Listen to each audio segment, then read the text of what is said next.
출애굽기 2장 10절에서 14절까지 말씀을 보겠습니다. 구약성경 83페이지 출애굽기 2장 10절에서 14절까지 말씀을 제가 봉독해 드립니다. 그 아이가 자라매 바로의 딸에게로 데려가니 그의 아들이 되니라.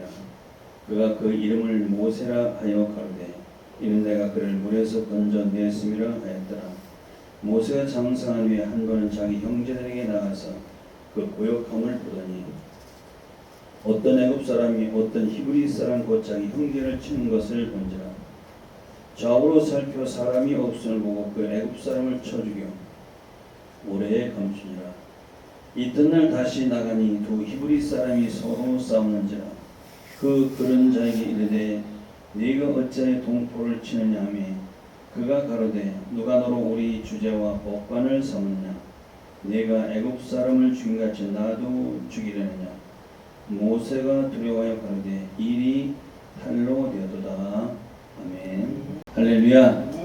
우리 서로 인사합시다. 성령 충만합시다. 서로를 축복해요. 주님 이름으로 축복합니다.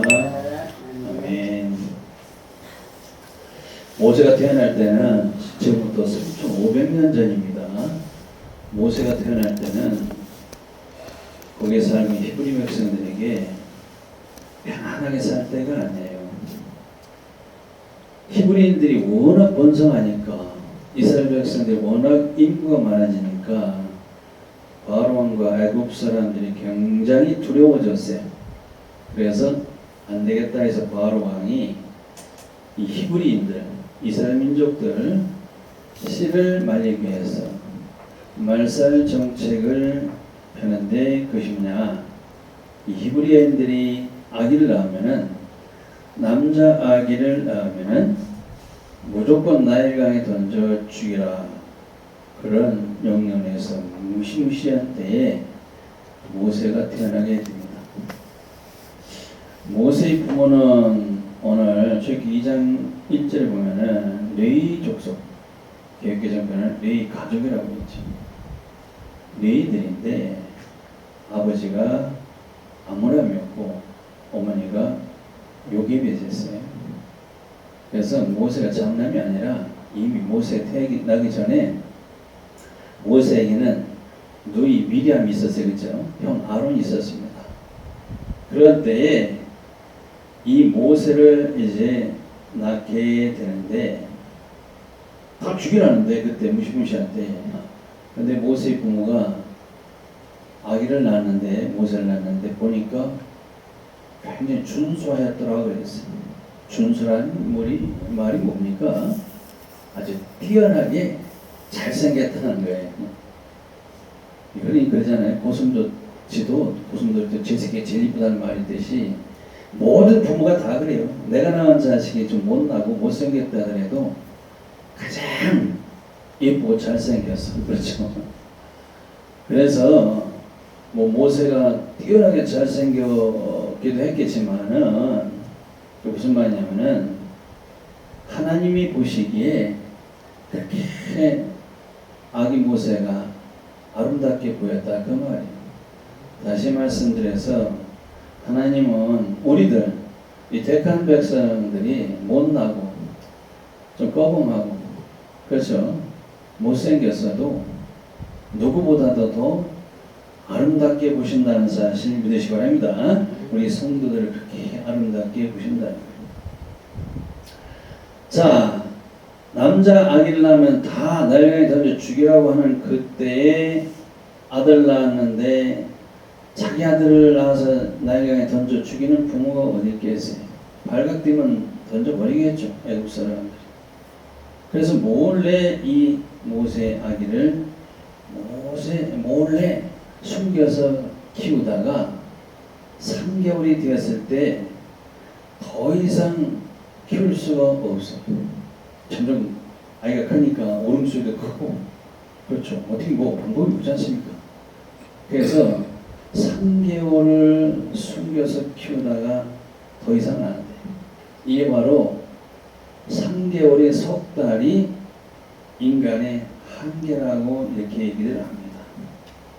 그래서 인간은 한계가 다다르면은 그때 어떻게 해야 돼요? 하나님께 맡기죠. 세상 사람들은 이런 말 하죠. 지인사 대천명. 그런 말 많이 듣죠. 이게 뭐예요? 다 할지 사람이 자기가 할 일을 다 한 후에 한계가 다다랐을 때 대천명, 하늘의 명을 기다려야 된다. 그런 얘기예요. 그래서 우리가 그래요. 우리 인간이 할 도리는 다 하고 죽고 사는 것은 하나님께 맡기라는 겁니다. 이 석 달이라는 그 3이라는 숫자는 우리가 그냥 보는 게 아니에요. 성경에서 나오는 숫자, 인명과 지명은 지대한 영적인 의미가 있다고 그랬죠. 그래서 이 3이라는 석 달, 이 숫자 3이라는 수가 원래 하나님의 삼위일체 완전수를 의미하기도 하고 예수님 3일 만에 부활하셔서 3이라는 숫자를 부활의 수다 우리가 이렇게 이제 보는 겁니다. 그래서 남자 아기를 태어나면 다 죽이는 그때에 모세는 한 죽어요. 예수님 당시에도 그랬죠. 예수님 태어나셨을 때 2살 이하의 아기는 다 죽이라고 그랬어요. 그런데 예수는 안 죽었어요. 다른 아이는 다 죽는데 모세도 안 죽고 예수도 안 죽고. 우리가 그래요. 우리가 첫째 부활, 예수님 첫째 부활에 참여한 자들 우리들인데 우리는 다른 사람이 다 죽어도 우리는 안 죽어요. 어디 그런 말이? 요한복음 11장 25절 26절에 죽은 나사로 무덤 앞에서 예수님이 마르다에게 말씀하셨죠. 예수께서 가라사대 나는 부활이요 생명이니 나를 믿는 자는 죽어도 살겠고 무릇 살아서 나를 믿는 자는 영원히 죽지 아니하리라. 이것을 내가 믿느냐? 할렐루야. 믿습니까? 아멘 하실 거야. 이걸 믿는. 그래서 우리는 안 죽어. 그래서 모세의 부모가 이 아기 모세를 갈대 상자라고 합니다. 바구니죠. 갈대로 상자를 만들어 가지고 아기 모세를 그 안에다 넣고 나일 강물에 띄어보내게 됩니다. 이제 하나님께 맡긴다는 것이죠. 이 갈대 상자는 히브리어로 테바라고 하는데 테바. 창세기 노아의 홍수 때 노아의 방주도 역시 히브리어로 테바라고 합니다. 똑같은 의미. 그럼 모세 같은 갈대 상자는 작은 편이지만은 노아의 방주 큰 방주인데 크든지 작든지 똑같이 테바라고 하겠습니다. 똑같은 의미가 가지고 있어요. 그래서 이 갈대 상자에 오늘 저기 2장에 보면은 엽청과 나무진을 발랐다고 그랬어요. 노아의 방주에도 뭘 발랐다고 그랬어요? 창세기 6장 보면은 14절 보면은 노아의 방주에도 안팎에 엽청을 칠했다고 그랬어요. 엽청이 뭐죠? 영어로는 아스팔트라고 합니다. 그죠? 이 아스팔트는 방수 역할을 잘합니다. 그 배에다가 갈대 바구니에다가 이걸 칠했다는 것은 물이 스며들어오지 않게 방수 역할을 하게 칠하는 겁니다. 배가 물이 새서 들어오면은 이거 심각하게 됩니다. 침몰하게 돼요. 죽게 돼요. 참사가 일어납니다. 그래서 결정적으로 배가 침몰하지 않게 방수가 되어서 그 침몰하는 죽음에서 살려내는 결정적인 핵심이 뭐냐면 이 방수예요. 방수. 역청. 노아의 방주에서. 그렇죠? 마찬가지예요.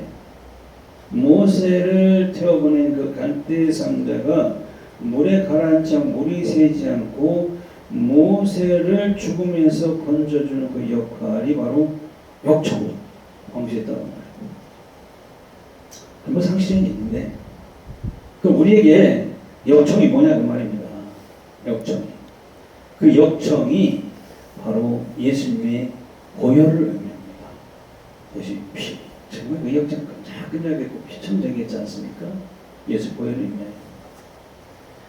마치 출애굽한 이스라엘 백성들 6월절에 그들 문설주 인방에 바른 그 피, 어린 양의 피가 죽음의 사자가 넘어가서 그들을 살리는, 죽음에서 그들을 살리는 결정적인 역할을 하는 것이 그 피였어요. 그게 뭐냐면 우리 신약시대 우리에게 바로 하나님의 심판에서 우리를 살려주는 결정적인 핵심이 바로 예수의 피예요. 피. 예수 보여. 교회에 예수의 피가 없으면 교회가 아니에요.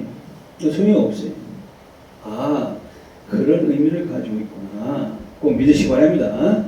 그래서 갈대 상제도 강물에 버려진 모세인데, 이제 그때부터는 인간의 한계를 떠나서 하나님의 기가 막힌 섭리 가운데서 이 일이 이제 진행되는 겁니다. 여기 보면은. 그래서 이 세상에서 이런 모든 일들이 우리는 우연이다, 뭐 기적이다, 뭐 이렇게 얘기하는데 우연이 아니라 모든 것이 하나님 섭리 가운데서 되어지는 필연적인 일이라는 것을 우리는 꼭 믿으셔야 돼요. 인정해야 됩니다. 이렇게 어린 모세를 나일 강물에 뛰어보내게 되어서 죽게 된 그 결정적인 때에 오늘 본문에 보니까 4절째 보니까 모세의 누이 미리암이죠. 어린 동생이 어떻게든 염려돼가지고 갈대숲에 숨어서 지켜보는 거예요. 아기 모세가 그 강물에 띄어진 그 갈대 상자가 이제 점점 떠내려갈 거 아닙니까? 그럴 때 하나님이 기가 막히게 역사하시죠. 그럴 때 기가 막히게 누가 그 나일 강물에 내려오냐? 바로의 딸, 에돔딸이라고 있어요. 무남동녀. 역사적으로는 그 이름까지도 우리가 가르쳐주는데 하세포시트라는 그 무남동녀가 시녀들과 함께 바로 나일 강물에 목욕을 하러 오는 내용이 나오게 됩니다. 이것도 우연히 아닙니다. 기가 막히게 하나님께 간섭하시는 겁니다. 이것도 보면은. 그런데 전생에 오면은 그 바로 에돔딸 무남동녀가 결혼했는데 딸을 낳았어요. 딸을 낳았는데 죽었어요. 그러니까 엄마가 딸을 낳았는데 딸이 죽었단 말이에요. 그럼 자식에 대한 그 사무치는 그 모성 그림이 사무쳐 있을 그때에, 그죠? 그 나일강에 목욕하러 갔는데 그때 시녀들이 뭘 발견합니까? 이 갈대 상자를 발견해가지고 열어봅니다. 여러분과 거기 잘생긴 아기가 울고 있잖아요. 그래서 그걸 가져다가 누구에게? 바로의 공주에게 보여주게 됩니다. 이 바로의 공주가 그 아기가 울고 있는 것을 볼 때 그 마음속에 뭐가 발동이 되겠어요? 모종. 이 모성애가 발동이 돼요. 너무 불쌍한 거예요. 하나님은 이렇게 바로의 딸 그 공주의 모성애까지 들어 쓰시는 하나님이시래요. 기가 막혀. 그래서 그를 데려다가 키우게 되는데, 만약에 공주에게 자식이 여럿이 있다. 두 다 히브리인은 보이면 다 죽이라고 했는데 바로의 공주가 자식이 많은데 두 다 히브리인의 자식인데 데려다 키울 수가 있겠습니까? 이 하나님이 기가 막힌 간섭 속에서 이루어지게 되는 것이죠. 근데 숨어서 보던 누이 미리암이 그다 찬 나타납니다. 그죠? 그들 앞에 나타나서 뭐라 합니까? 내가 공주를 위해서 그리고 이 아이를 위해서 유모를 내가 하나 소개해드리겠다 했단 말이에요. 유모는 뭡니까? 저지 나오는 엄마가 유모예요. 엄마라도 저지 안 나오면 유모가 될 수 없는 겁니다. 그런데 모세를 낳아서 3개월밖에 안 됐으니까 얼마나 모세의 어머니 요게벳이 저지 많이 나오겠습니까? 아주 유모로서는 너무너무도 적합하지 않아요? 그래서 모세의 친모 미리암이 소개를 해주지 않습니까? 그래서 모세의 친모가 유모가 되게 됩니다. 그렇죠? 근데 모세의 그동안 엄마 젖을 먹고 생모의 젖을 먹고 자랐는데 이제 다시 또 엄마의 생모의 젖을 이제 먹고 자라게 되었고, 더군다나 하나님을 경외하는 엄마 요게벳의 그 신앙 교육을 받게 될 것이고, 이 히브리인 이스라엘 백성의 이 정체성을 자신들에게 가지게 하신 것도 기가 막히게 하나님의 섭리 가운데서 이루어지게 되는 겁니다. 그래서 오늘 본문 10절 보니까 이제 아기 모세 바로의 궁에 들어가서 이제 살게 될 때 언제냐? 젖을 뗄 때입니다. 젖을 떼가지고 유모가 이제 젖을 뗄 때까지 기르다가 바로의 공주에게 데려다가 이제 그 아들로 이제 삼기 위해서 이제 바로의 궁에서 자라게 되지 않습니까? 유대인들은 우리도 마찬가지지만은 젖을 언제 떼냐? 3살 때 대개 젖을 떼는데 늦게 떼는 아이는 7살까지 젖을 먹는다고 합니다. 3살, 7살까지 젖을 떼는 이유기가 되는 것인데 이제 어쨌간에 젖을 떼고 이제 아기 모세를 누구에게? 공주에게 들여보냅니다. 바로의 궁에. 그래서 바로의 공주의 아들이 되어가지고 이제 그 이름을 뭐라고 지었습니까? 모세가 지어졌는데 바로 그 뜻이 물에서 건져내었습니다. 이렇게 해서 모세가 바로의 궁에서 공주의 아들로 전하게 됩니다. 거기서 몇 년? 이제 세월이 지나 40년이 되는 어느 날 10절, 11절에 모세가 장성을 그러니까 40세 때 마침 궁궐 밖에 나갔다가 어떤 일을 목격했냐면은 이 히브리인들 자기 동족이 그 노예로 살면서 어려운 그 노동과 그 학대를 핍박을 받는 그 현장에서 애굽 사람이 자기 동족을 치는 것을 보았어요. 때리는 것을 보았다 그 말이에요.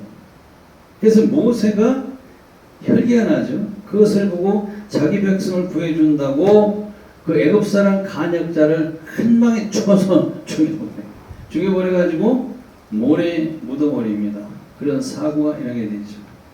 아무도 보는 사람이 없으니까 괜찮을 줄 알았는데 나중에 발각이 됐으니 도망을 가게 되는데 이 사람들은 이 모세를 되게 모세는 정말 천하지 않으세요. 왜? 그 건장한 애굽 간역자를 한 방에 쳐 죽였대. 그렇잖아요. 사람을 죽이려면 한 방이 됩니까? 그게 웬만해가지고 천하장사 하는데 아니 뭐 그것보다도 모세는 나중에 시내산에 올라갈 때 그래서 하나님을 만나게 될 때 십계명을 받을 때 시내산 올라가서 40일을 단식해요. 단식이란 금식은 틀립니다. 금식은 물도 마시는데 단식은 물 한 방울도 안 마시는 겁니다. 시내 꼭대기 물이 있나요? 없죠. 단식한 후에도 그 무거운 십계명 2돌판을 가슴에 안고 내려오는 그 장면을 저도 시내에서 올라가 봤는데 낮에는 못 올라가. 너무 더워가지고 시내에서 보면서 지쳐서 못 올라갑니다. 그래서 언제 올라가냐? 밤에 한밤중에 새벽 2시에 올라가요. 그래서 몇 시간? 3시간을 걸어서 올라가야 돼요. 3시간 걸어서 올라가서 아침에 5시에 도착해서 아침에 이제 해맞이 이러지 않습니까? 해 뜨는 광경을 거기서 기도하는데 저도 딱 한번 가는데 그때는 50대니까 올라가는데 지금 못 올라갑니다. 너무 힘들어가지고. 그런데 그 무거운 도돌판을 들고 그래서 아침을 굶고 3시간 걸어 올라가가지고 내려올 때는 아침이 들어올 때는 다리 후들후들 걸렸는데 이 모세는 40일 단식하면서 그 무거운 식용 도돌판을 들고 걷더니 내려오는 그 모세를 연상해 보세요. 9일에 모세가 110세가 되었어요. 근데 눈이 흐리지 않고 기력이 튀지 않고 비스가산 꼭대기 올라가서 요단 건너 가나안 땅을 오는 그 모세를 연상해 보세요. 천하장사님이 틀림이 없어요. 그죠? 그래서 모세는 바르구에서 40년 동안 뭐 했다고요? 애굽 문명의 학문과 지식을 배우게 됩니다. 그래서 애굽의 학문과 애굽 문명의 학문 세계적이지 않습니까? 인류 문명이 뭐였어요? 학문과 지식으로는 아주 능통한 성인이 되어 있죠. 그래서 사도행전 7장 20절에 보면은 스데반의 설교에서 그게 잘 나타나요. 모세는 애굽 사람의 학술을 다 배워 그 말과 행사가 능하다고 그랬어요. 그렇죠? 아주 모르는 게 없어. 세상 지식과 학문으로는. 그런데 하나님은 그런 모세를 그대로 쓰실 수가 없어요. 그래서 애굽인을 죽이는 사건이 발각돼서 모세가 치명 수배자가 되어버렸어요. 그래서 도망을 갑니다. 이 도망가는 모세에게 여호와의 하나님이 모세에서 뭘 준비하셨나요? 그 미디안 광야를 준비하셔요. 미디안 광야. 미디안 광야는 혹독한 세상이 있습니다.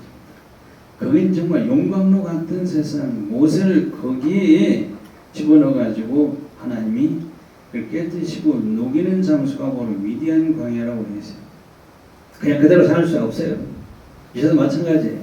이제도 하나님 종들과 교회에서 일꾼들 하나님께 쓰실 때 많이 배운 학문을 가지고 있다. 뭐 박사학위 가지고 있고 많이 학문을 많이 배웠다.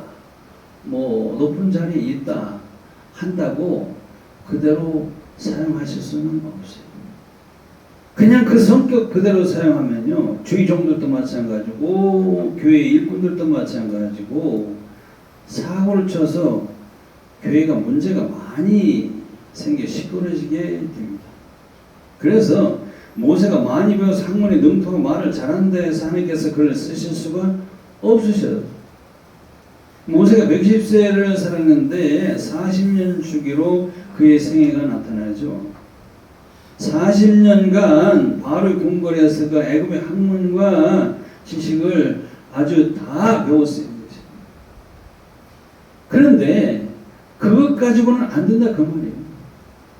앞으로 출애굽이 되자 출애굽의 그 수많은 몇백만 명이 되는 이스라엘 백성들을 리드 이끌어갈 수 있는 지도가 되려면은 그 학문과 지식과 그 성격 가지고는 안 된다 그 말이에요.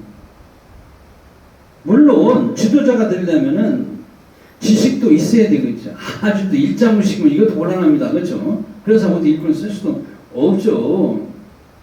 그 신약에서도 크게 들어쓰임 받은 우리 잘 아는 바울, 이 바울인데 정말 그는 가말리엘 문화에서 공부한 인재였죠. 아주 율법에 능통한 사람이었습니다. 이 세상에서도 그래요. 인류 기업이나 정부에서는 이 명문대학의 인재를 잘 사용합니다. 그걸 요구하죠.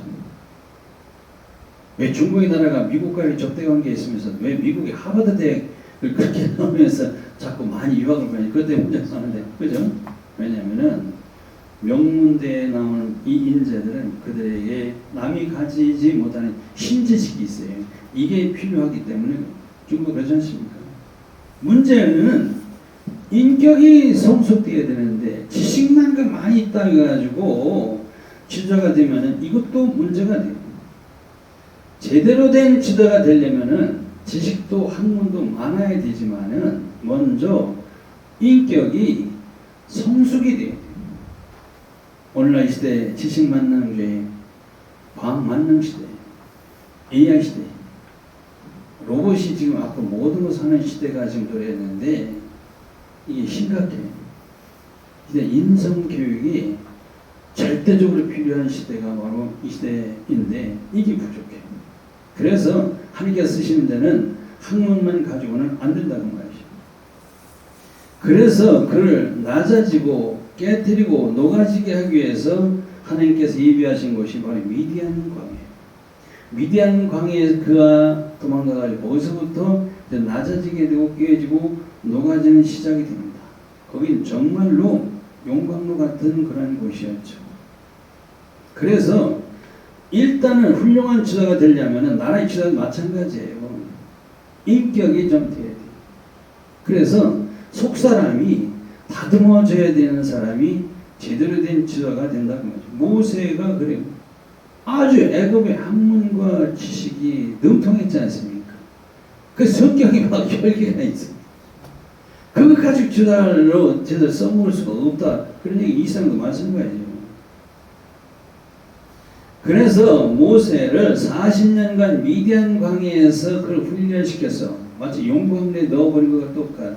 그래서 정확하게 40년 그 미디안 광야에서 용광로에서 집어넣었다가 정확하게 40년 80세 모세를 끄집어내 보니까 정말로 그는 지난날의 그 교만, 혈기, 아직 고집, 자기 생각 이런 게 다 녹아져 버린 사람이 되어버렸어요.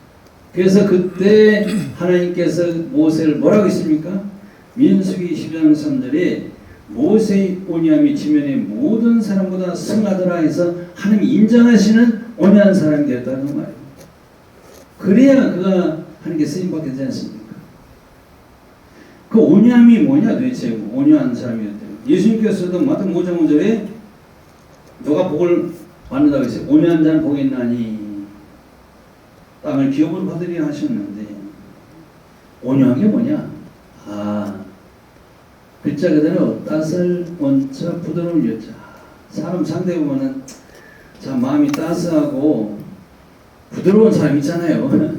그런 사람 온유한 사람이다 그러는데 영어에서는 온유가 뭐냐? 카인드라고 친절함이라고 있어요. 마음이 따스하고 부드러운 성격을 가지고 친절한 사람이 온유한 자냐? 성경에서 나오는 이 온유함은 그걸로 다 설명이 되질 않아요. 안 돼요. 그 온유함이 뭐냐? 성경이 말하는 온유함이 바로 주님을 닮아간 것이 온유함이에요.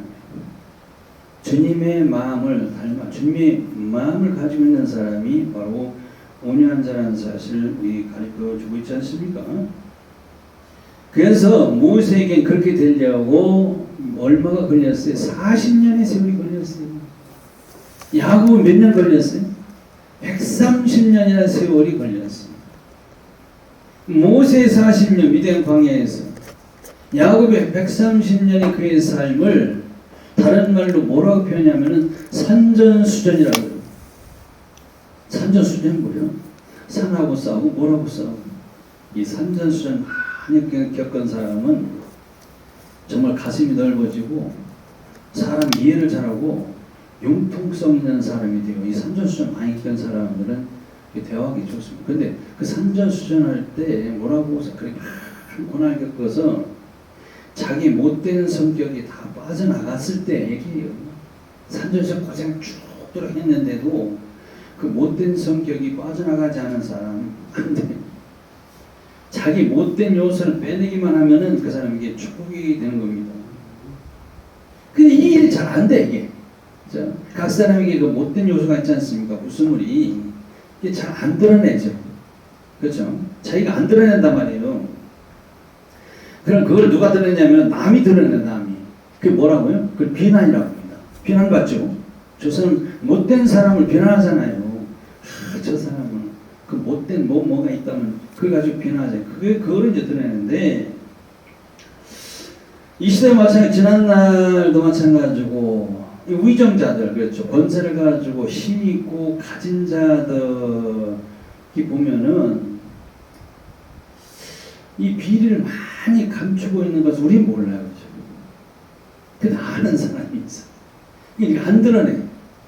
그러니까 국민들이 그 사람을 비난해. 그렇죠? 비난하면 그래서 청문회를 통해서 이게 다 드러납니다. 그죠? 다 나가게 된단 말이에요. 그죠? 몰라. 그래서 회개가 뭐냐면은 우리가 교회 가면 회개하라 그러는데 회개가 뭐냐면은 내 안에 있는 남이 알지 못하는 그 은밀한 일을 드러내는 것이 회개라고 하는 거예요. 내 안에 들어있는 그 말 못할 그것이 은밀한 일을 내가 스스로 드러내는 게 쉬워요? 아주 어렵습니다. 이것만 드러내면 하나님께 큰 축복을 받는데 이게 잘 안 돼요. 내 자신도 숨기고 남도 그 사람의 은밀을 드러내지 않으면은 이게 이제 완전 범죄로 이게 착각하면서 그죠? 큰 소리 치며 아주 떵떵대고 이렇게 살아가는데 그게 아니에요. 누가 드러내냐면은 마지막으로 하나님께서 드러내버려요. 하나님께서만 다 드러나게 됩니다. 그래서 전도서의 결론이 뭐냐면은 전도서 12장 14절에 보면은 하나님 모든 행위와 모든 은밀한 일을 선악간에 심판하시리라 하셨어요. 이걸 사람들이 몰라요. 그래서 하나님도 없이 하나님도 모르고 세상에서 자기 의인처럼 당당히 소리치며 살아가고 있는데 그러한 것이 모두 헛되고 모든 것이 헛되다. 결론이 전도서의 결론이 바로 그런 사람들이 헛된 삶을 말하고 있는 겁니다. 사실 나의 은밀한 일을 드러내는 것 굉장히 두려운 일이에요. 그죠? 굉장히 두려운 일입니다. 근데 또 남이 또 나의 은밀한 일을 드러내는 것은 또 더 두려워. 근데 가장 두려운 것은 나중에 하나님께서 내 은밀한 일을 드러내실 때 그게 제일 무서운 거예요. 그게 뭐냐면 심판이기 때문에 그렇습니다. 심판. 그러나 우리는 내가 아무리 잘못했어도 그런 일이 있다 할지라도 제 경중을 가리지 않고 내가 스스로 그 은밀한 것을 하나님 앞에 드러내면은 이게 굉장히 축복이 되어버리죠. 그렇지 않으면은 나중에 하나님 앞에서 걸리게 됩니다. 그게 바로 우리 삶이 끝날 때 세상에서 내 은밀한 게 하나도 안 드러났어. 이제 완전 범죄라고 생각하는데 그러면서 나는 떳떳하다고 사는 사람 조심하셔야 돼. 마지막 하나님 앞에 섰을 때 심판대 앞에 섰을 때 그게 다 걸려듭니다. 그게 다 드러나게 된다 그 말입니다. 그래서 하나님께 쓰시고자 하는 사람 모세를 이제 하나님께서 모세 쓰시고자 해서 물에서 건져 내었지 않습니까? 살게 됐는데 아까 말씀드린 그대로는 쓰실 수가 없어요. 그대로 쓰다가는요 모세의 성격대로면요 이스라엘 백성 애굽에서 이끌어내가지고 광야를 가는 동안에 이스라엘 백성 성경에 출애굽보면은 어지간히도 말을 안 들어. 그렇죠? 너무나지 원망해. 막 바로를 더 좋아하는 시기에 도로 가고 싶다. 그렇죠? 모세를 원망하고 모세가 막 대들까지 하는데 모세의 성격 그대로 지도자가 되겠다면 그런 백성들 다 때려 죽였을 거예요. 참 죽어도 그렇지 않습니다. 그러면서 난 못하겠다고 포기하고 그 하나님의 위대한 그 출애굽의 역사가 실패할 수도 있었기 때문에 하나님께서는 그를 그대로 사용할 수가 없었다는 겁니다. 그래서 40년 동안 그 위대한 광야에서 그가 가지고 있는 그 혈기, 세상 생각, 자기 생각, 이거 완악과 강박 그 마음을 다 녹아내서 다 드러나게 하신 하나님.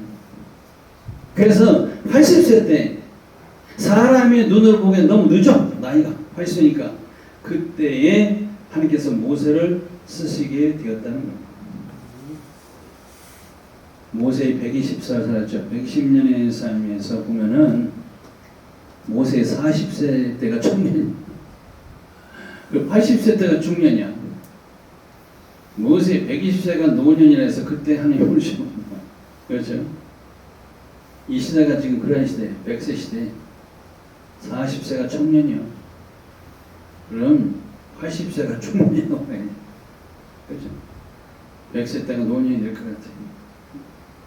이 시대가 그런 시대가 됐는데 신약에서는요 우리 믿는 성도들, 믿음의 사람들 나이를 안 따집니다.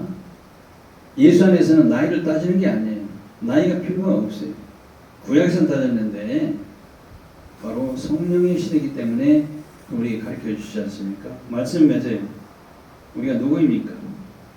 우리가 모세처럼 물에서 건져냄을 받은 자인 걸 믿으셔야 합니다. 나 물이 안 빠졌는데 그런 눈에 보이는 물이 아니라 바로 말씀의 심판에서 건져내서 구원을 받은 자들이 바로 우리들이다 그 말이에요. 그래서 우리가 모세를 거울로 삼아가지고 뭐 나이 따질 거 없어 이 시대 그렇죠? 하나님께서 하라고 하신 이 하나님의 일, 이 신앙생활 하는 일에는 나이 따질 필요가 없다 그 말이에요. 그러니까 모세처럼 주님이 주시는 그 하나님의 일을, 우리 신앙생활을 주님이 부르시는 그날까지 영적 청년으로 살아가시기를 주님 이름으로 축원드립니다.